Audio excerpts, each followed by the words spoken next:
First things first, we saw the sanctions from the US Treasury against BitRiver yesterday. Why target a crypto mining company? Yeah, no, really, really interesting sort of sanctions rollout yesterday from the U.S. Treasury Department, which really kind of continues this escalation in terms of sanctions on Russia in the wake of its invasion of Ukraine. So, look, the purpose of sanctions is to essentially deter, to punish, and then also to change behavior.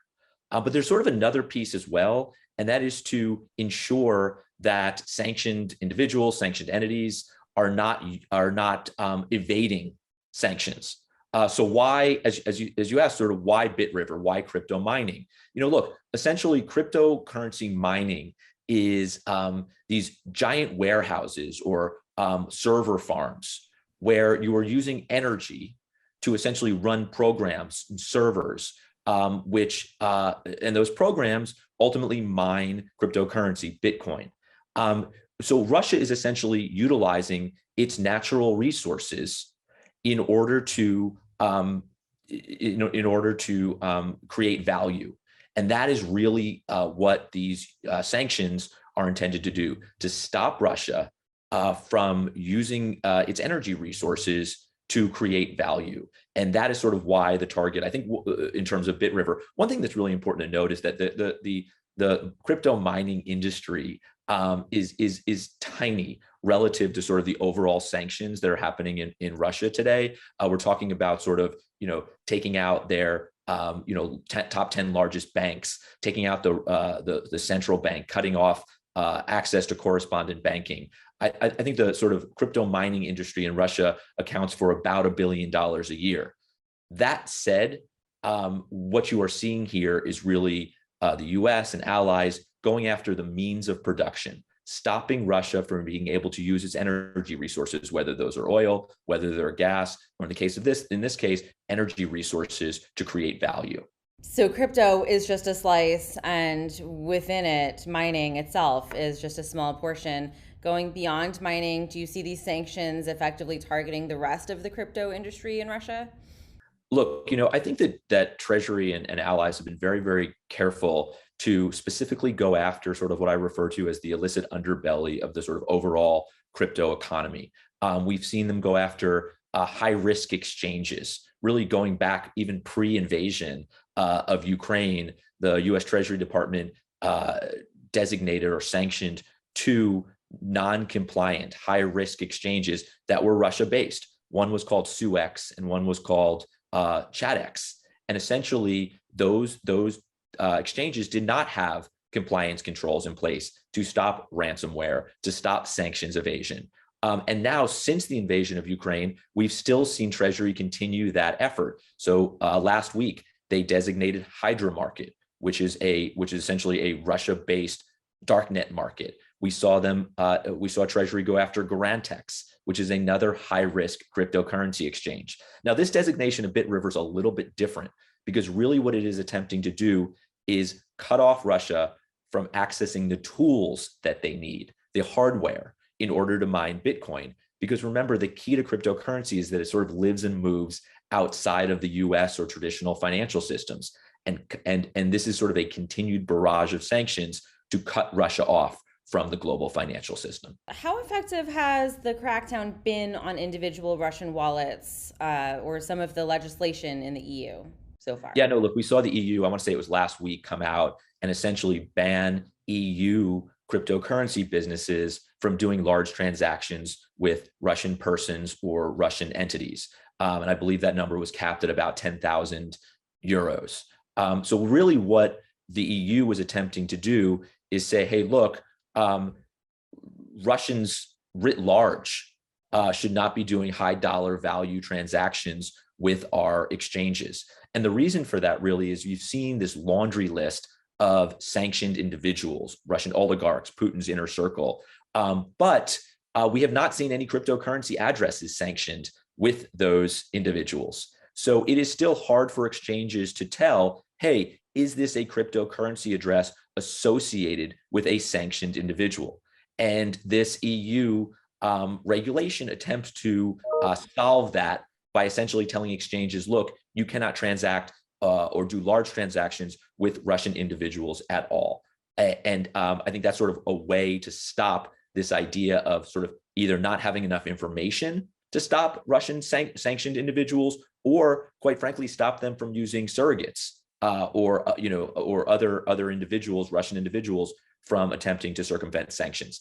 Again, really way too early, especially we're talking about a week or less in terms of this, way too early to actually tell sort of what the impact is. But that was definitely sort of the strategy that the EU sort of intended to roll out here. And we'll see if other nations, the US and others, sort of follow suit. In other news, we saw Binance limit the use of crypto from Russian entities on its platform, even after previously saying that it wasn't going to impose restrictions. Do you think more companies are going to start limiting Russian crypto use? Look, we may, and I think what we're seeing here is, a combination of things, right? We're seeing first governments really start to understand what the impact of sanctions could look like and how to ensure that sanctions are enforced and that sanctions are not evaded. And we're seeing that with governments right now as they roll out different sanctions. And I think you're also seeing that in the private sector. And you're seeing cryptocurrency businesses say, hey, we want to ensure that we're mitigating the risk of sanctions. And obviously, the best way to do that is to ensure that sanctioned individuals or sanctioned wallet addresses are not transacting on your system. But if for some reason you can't do that, and again, no crypto wallets have been sanctioned in the Ukraine context today. So one way to ensure that is by not doing transactions with Russian persons or entities. And now the EU has said essentially you cannot do those high value transactions with Russian persons or entities. So that's the strategy. And I understand why it's evolving, because I think we're really still kind of understanding sort of what is the impact and how do we stop sanctions evasion. One thing so at TRM Labs, essentially what we do is we provide software to cryptocurrency businesses and financial institutions that do just this: screen for sanctions, screen for illicit activity, ensure that you're not engaging with illicit actors. The issue, though, is you have to be sure that you're talking about a sanctioned address, or that you associate an individual with that sanctioned address. And without those addresses on the OFAC list, it becomes more of a challenge. All right. Final thing, there was a pretty widespread narrative that Russians would use crypto to skirt sanctions, or that Russia itself would use crypto to skirt sanctions. A lot of debate on either side of that, but how has that been going? Has that come to fruition? Yeah, no, it's a great question. And, there are a couple pieces to it. First, look, the entire crypto economy, it doesn't get close to really what it would take for Russia to evade sanctions at scale. And when I'm talking about Russia, I'm talking about the Putin or the Kremlin, and that it becomes very, very difficult. You're talking about hundreds of billions of dollars of blocked funds from the Russian central bank. You're talking about, taking out Russia's top 10 banks and cutting them off from correspondent banking. You're talking about the oil and gas sector. I mean, these are potentially trillions of dollars of blocked or sanctioned funds. So the answer to that is no. Russia cannot use cryptocurrency to run a G20 economy overnight. It just doesn't work that way. But what you will see inevitably is sort of this laundry list of sanctioned Russian oligarchs or individuals will attempt to use cryptocurrency in smaller ways to evade sanctions. They don't need to, fund a ever more expensive war or prop up a G20 economy. They just need to try to live the lifestyle to which they've become accustomed. And when Russian oligarchs have been sanctioned before, whether it's in the Crimea program or in the Russia election interference context, they've used high value art and yachts and electronics and cars. They use real estate famously to evade sanctions. Anything that moves outside the traditional financial system, and crypto certainly moves outside the traditional financial system. So they will be looking to on-ramps and off-ramps where they are not doing sanction screening or compliance. They're not using tools like TRM. So they will be looking to these high-risk exchanges that I was talking about earlier, Garantex and Suex and Shadex, right? And those have been designated and essentially taken out. But even a few weeks ago, TRM identified about 340 high-risk exchanges that were connected to Russia. So, you will see Russian oligarchs and sanctioned Russian actors looking to those exchanges, but you'll also see law enforcement and regulators and, Treasury looking at those for designations. And I can tell you those designations are effective. Garantex, which was designated, a little over a week ago, is down, over 80% in terms of transaction volume today. So, sanctions are effective, and they're very targeted. And I think we see that with the high risk exchanges, but we also see it with BitRiver, which is really an attempt to cut Russia off from the hardware it needs to mine cryptocurrency.